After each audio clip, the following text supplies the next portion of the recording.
Hello, everyone.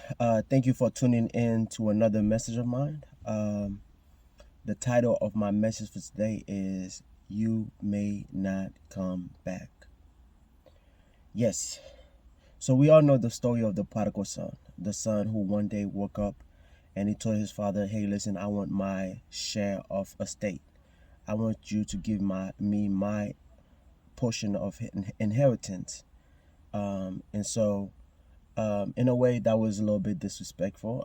That was heartbreaking because the father was still living and he was in good health. There was no reason for the son to make that demand because, in a way, what he was saying is that, hey, listen, I am tired of you living. I am tired of waiting. Give me what you're gonna give me right now because I'm tired of waiting. And so the father, he did what the son asked. So he gave him his share of estate, and what the son did was he took what was given to him and he left. And he left the comfort of his home, the comfort, protection of his father. Um and he left. The Bible said left to a distant land, use his possessions and to live wild, throwing different type of party. He was basically living his best life.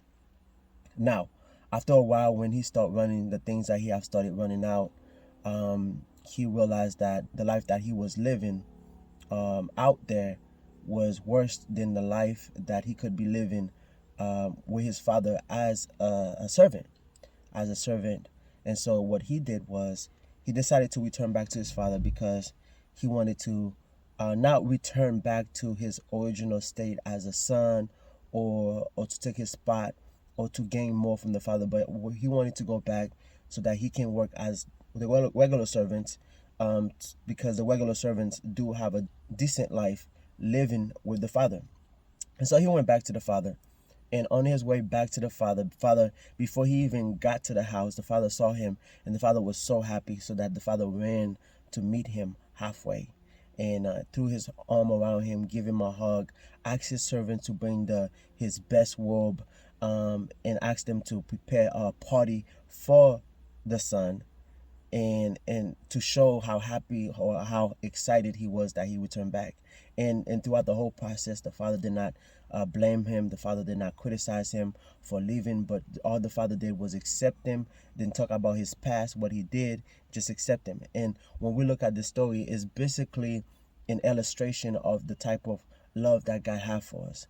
A lot of us either left the church, or we turn our back from God, and when we come back to him, God accepts us with an open arm, because the Bible says that God sent his only begotten son to die for us, that whosoever believe in him shall not perish but have everlasting life. And so basically, the reason why Jesus came and died was to save us. So which means that anyone who choose to turn their life around, to give it to God, God will accept you.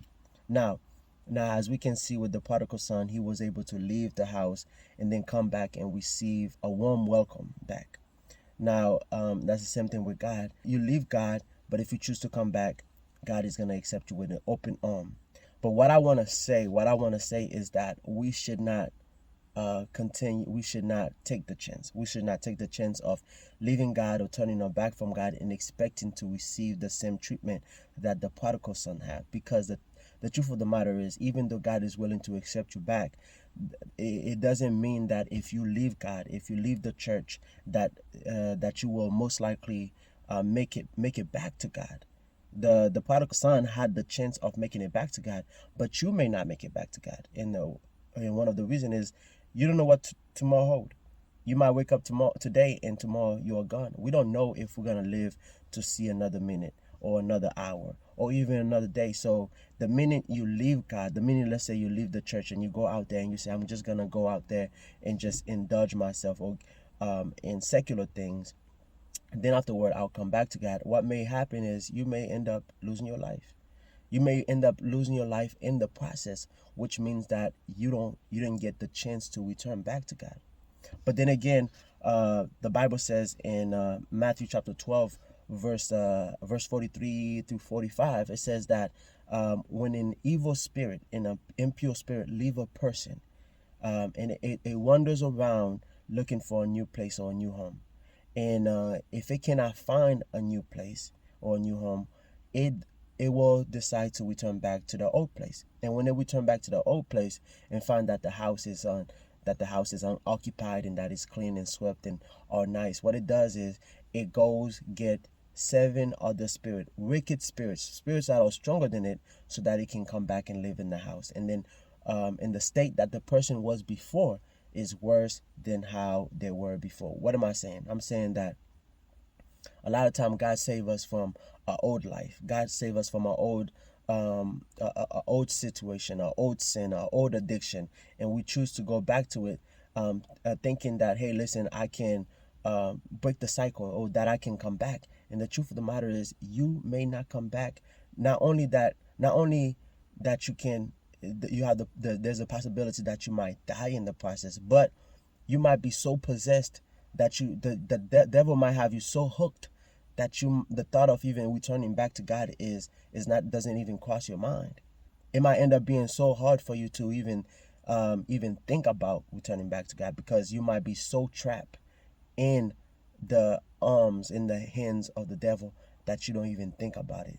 So basically, my message to you is that while you are still in the presence of God, while you still have a relationship with God, connection with God, do not take the chance that the prodigal son did, which is to leave your home, to leave the comfort of God, the protection of God, to leave the love of God, to go take the chance out there, thinking that you're gonna do it for a season, you're gonna do it for a time, and then return back to God, because you may not get the chance. One, you might end up dying in the process, which means that once you die, there's no coming back. Oh God, you might die in the process. Another reason is the devil might get you so hooked, he might get you so trapped, corrupted.